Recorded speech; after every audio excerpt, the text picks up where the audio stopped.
Look, I mean, it's very possible to happen when you've got both major parties aligned, and you can get it through the Senate pretty easily. But I think first and foremost, as you said in your intro, you've got to figure out the exact specifics of it. How are you going to police this effectively? And what exact age is it going to be? 14 isn't that much of a significant step. When we're talking 16, it's getting a bit harsh when you consider, 15-year-olds are at the age where, some can get a job, many are expected to act, a lot more mature. And we're talking about banning them from Instagram and potentially even YouTube. So you don't think this is the right way to go at all?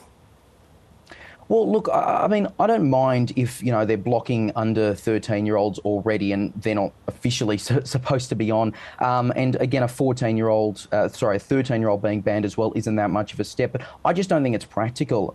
When you think about the amount of, I guess, technology that would have to be brought in and Face ID or whatever to police it effectively, then there's obviously going to be some serious privacy concerns there. And if they don't do that and they're just asking people to check a box and say, yes, I'm over 14 or yes, I'm over 16, whatever they choose, I can guarantee you as a teenager myself, that will not be effective. And that is very, very easy to get around. Yeah, so what's a better way to go about this?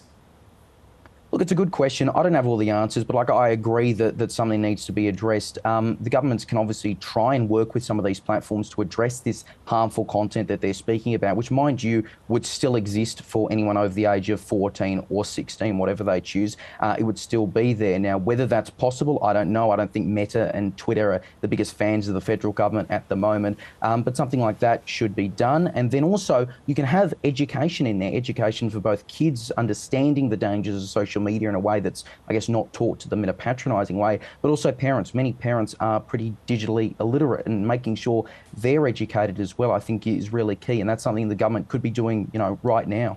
And how could they go about that? Look, there's, again, various ways that you can do that. We have in-school seminars, which, sometimes they're a bit boring for us, but you can have those.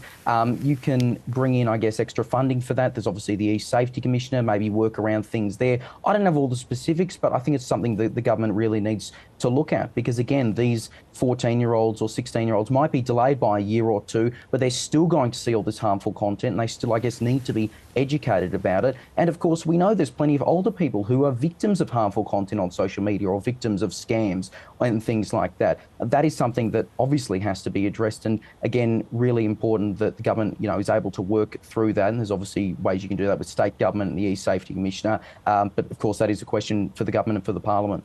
And I think you started your really successful operation there at the age of just 11.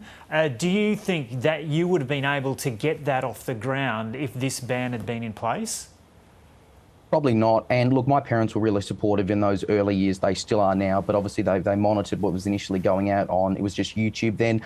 They've taken a step back as I've, turned 13 and had the other platforms. But no, it'd be really hard for it even to exist. I probably wouldn't be here speaking with you if this ban was in place a couple of years ago. And mind you, 6 News has a number of reporters who are under 16 at the moment, who are 15 and could very well be affected by this ban. Although, given the speed that the legislation might go through, they could age out of it before anything comes into effect. And would you argue the government needs to spend more time actually talking to under 16s about this? Yeah, absolutely. The government says they'll do consultation with parents and teachers, and great, that's obviously good. I fully support that. But you've got to speak to the people who are affected, and you've got to explain to them, I guess, why this is important and hear from their views. You want to make sure that young people are telling you what platforms they might be seeing harmful content on, because I think the Prime Minister endorsed a couple of months ago a proposal that would even include banning YouTube, which would be, completely absurd when you remember how important YouTube is in a lot of people's daily lives, in schoolwork. And so, that'd be ridiculous. So really making sure that young people are consulted on something that affects them directly is key, and pretty much just common sense. Yeah, and so even though from what you were saying before, it sounds like you would support some kind of effort to restrict access to kids under 13, you don't think even that would be actually practical? No, because there are already, the platforms with their guidelines saying, are you over 13, and you've got to check a box or put in an age, a year of birth. That can be bypassed really, really easily. And so, again, without implementing technology that would affect a lot of Australians, maybe all Australians on social media, I struggle to see how it could be practically implemented. If it's Face ID, you can pull in an adult to get in front of the camera or something like that, right? There's a lot of easy ways that you can bypass this. So I hope the government, take some time to consider it. I'm sure they will, and I look forward to seeing how the consultations go over the next couple of weeks and months. And what are the privacy concerns in relation to this?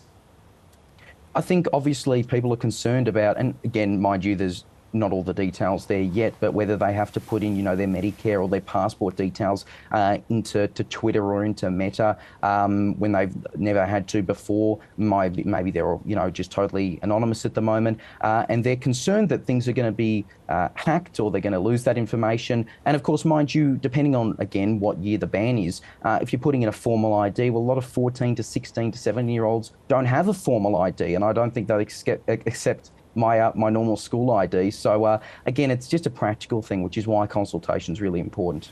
And so how do you, taking all that into account, how do you think this is going to end up?